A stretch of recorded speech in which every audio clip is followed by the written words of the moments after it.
Malum olduğu üzere Milli Eğitim müfredatında seçmeli derslerin tercih edilme süresi 19 Şubat'a kadar ertelendi. Hüdapar olarak biz de halkımıza şu çağrıda bulunuyoruz. Anne babalar çocuklarına yardımcı olsunlar. Bu anlamda ön ayak olsunlar. Kürtçe dilinin kaybolmaması, Kürtçe dilinin daha da zenginleştirilmesi ve Kürtçe dilinin okullarda seçmeli ders olarak işletilebilmesi için gerekli öğretmen atamasının yapılması için çocuklarımız Kürtçe dilini de tercihli dersler arasına alsınlar. Yani Kürtçe dersini de tercih etsinler ve buna yoğunluk verelim. Malum her dil bir insandır ve hiç bir dilin kaybolması hoş görülebilecek, makul görülebilecek bir şey değildir. Çünkü Allah-u Teala bize bir lütufta bulunmuş, bize bir dil ihsan etmiş. Nüfus itibariyle de Kürtlerin sayısı gerek Türkiye'de gerek komşu ülkelerde bayağı bir fazladır. Ve kadim bir halktır. Kürtçe dili de yine kadim bir dildir. Bizim bir değerimizdir. Bu dilin kaybolmaması lazım.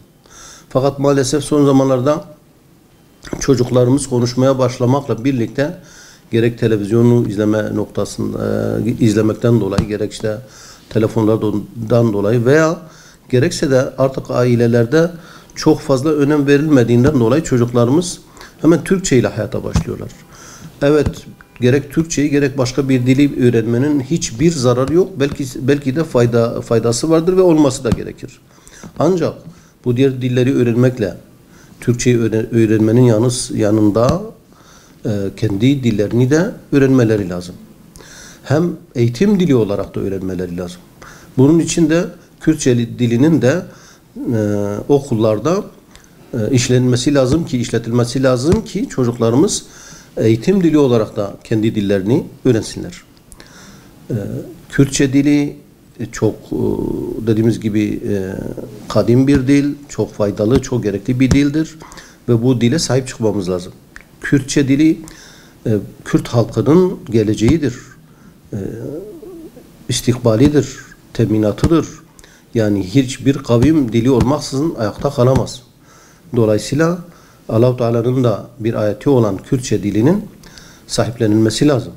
Sahiplenebilmesi için de özellikle okullarda ders olarak tercih edilmesi lazım. Ve bunun muhafazası için gerekli öğretmen atamasının da yapılabilmesi lazım. Şimdi çocuklarımız bu derslere sahip çıkmazsa, bu dersleri tercih etmezse haliyle Milli Eğitim Bakanlığı nezdinde de işte bu dersi isteyen kimse yoktur. Dolayısıyla biz de atamayı tercihlere göre yapıyoruz diye bir mazeret söz konusu olur.